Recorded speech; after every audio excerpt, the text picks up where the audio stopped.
Hi guys, welcome back to my channel. My name is Becky, if you don't already know. I'm 27 and I am a mum of a beautiful little girl who's called Ayla. She will be 2 in just a few weeks' time, so it's very exciting. But as for the name of this video, I just thought I would reach out to you all and just share my experience as a mum already of getting your child to sleep through the night. And a lot of people struggle with this and they don't know what to do, and sometimes you need a bit of advice and a bit of help. So I just thought I would share my tips and experience with you all, and hopefully it'll help your child to sleep through the night. So I'm by no means a professional or an expert. I am simply a mum, and these are the things that I have done, and sure enough, she is a fantastic sleeper. So if this can work for you, then that's brilliant. So we'll get started. So my first tip would be to set a bedtime routine as early as possible. Do this just from the get-go, really. Just do it from the start, and soon they'll very quickly fall into a pattern, and children love routine. So it's best to get them into the routine as soon as possible. So whether that be a bath, take them for a bath, read them a book, give them some milk, bottle or nursing, whatever way you're doing it, brush their teeth, set a good routine in there and be consistent with it. And soon enough they will learn that that is the gradual stage to going to sleep. So that's definitely my first tip, best tip.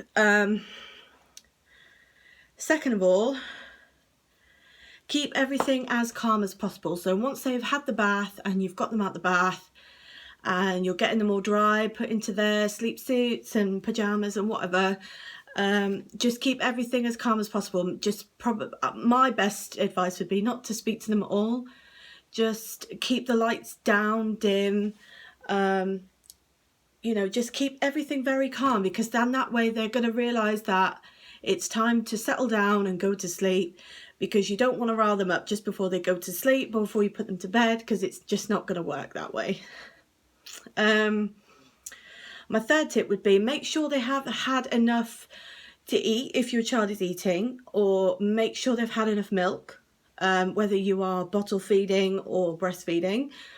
Make sure they've had enough to fill their tummies, because you don't want to put a baby down or a toddler down if they are still hungry, because they will wake up in the night more than likely. So that's a good way to get them to sleep as well, get them to sleep through. My fourth tip is do not hold or rock your baby to sleep, because this way they're going to get used to the motion, and then when you put them into the cot or the crib, they are going to wake up because the motion is no longer there. So they do need to learn to go to sleep on their own. Just like the rest of us, you've got to think of them as just a mini one of us. So they have to learn to go to sleep on their own, in their own bed. So that moves swiftly on to my fifth tip, which would be to put them down in their cot or their crib, sleepy but awake. So that is very important, because they do need to learn to go to sleep on their own. And yeah, so you do need to do that. That's very, very important. Number 6, if they refuse to sleep, which they probably will do, they probably will cry, go into them after a minute or so and just reassure them everything's okay, but you need to let them know softly that it is time to sleep.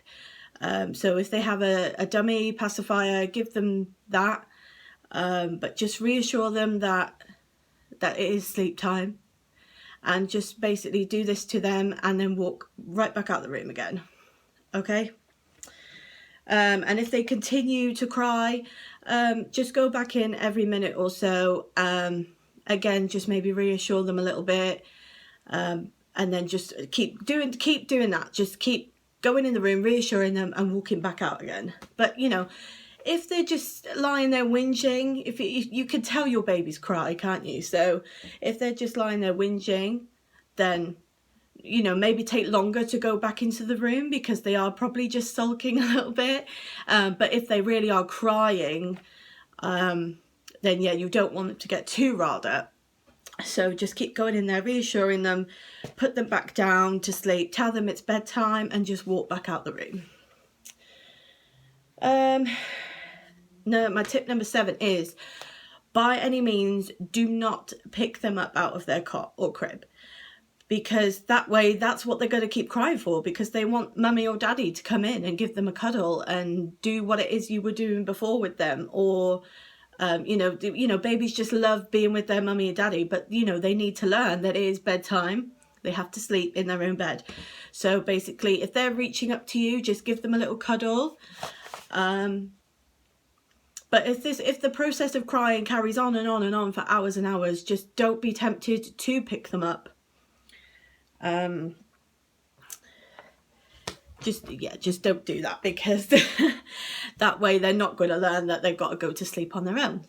And then my final tip is, do not take them into your own bed.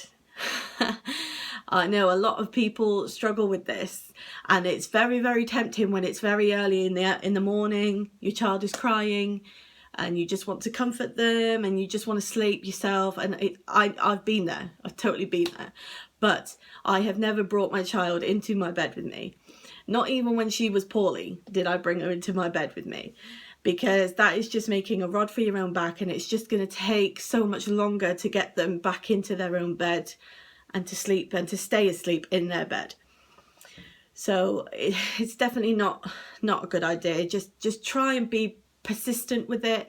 It'll take a good sort of few nights of rough sleep, but trust me, it's better in the long run when your child does know how to get themselves back to sleep. So I'll give you an example of the routine I have with my daughter. As I said, she's nearly 2, but she was sleeping through the night at 9 weeks old. And since that point, I always did bath time at around 6:30. I brush her teeth, and then I take her into our room and I sit there with her and let her have her bottle. I give her a bottle. She was formula fed. And then I would just keep everything very, very calm. Like, I would turn the light off. There would just be no noise, nothing at all. And then once she had finished her bottle, I would wind her at that early age, but obviously now she doesn't need any of that. But I do sit with her, and she does have some milk now. And then I just put her into her cot, I give her a kiss, and I say, night night, mummy loves you. I put her down, and that is it. She is down at 7, and she does not wake up until 7 the following morning. But that is because I make sure she has enough to eat throughout the day. She has enough milk to satisfy her through the night. And the room is obviously very cozy. Make sure it's not too hot, not too cold. Maybe because the winter months, well, we're nearly out of the winter months now, but because it's quite cold, you could maybe put them in a sleeping bag. That's a good way to keep them nice and warm through the night if they tend to kick their covers off them. So yeah, that's pretty much it, really. Just be consistent with it, and it will definitely work for you. It's 100% worked for me. My daughter's always been a really good sleeper because I've always put that routine in place, and she really does well with it, and she knows what's coming, and she doesn't get upset. And it's great because then it gives you your adult time, your me time, which you do need, because, you know, looking after children is a full-time job, and it can have its really hard days as well as its amazing days. So, but you do definitely need some time off. So, just to give you that few hours in the evening, just be persistent, just go with it, and it will work for you. Just stick at it, okay? So thank you very much for watching this video. I hope you really benefit from it. I hope it really works for your child.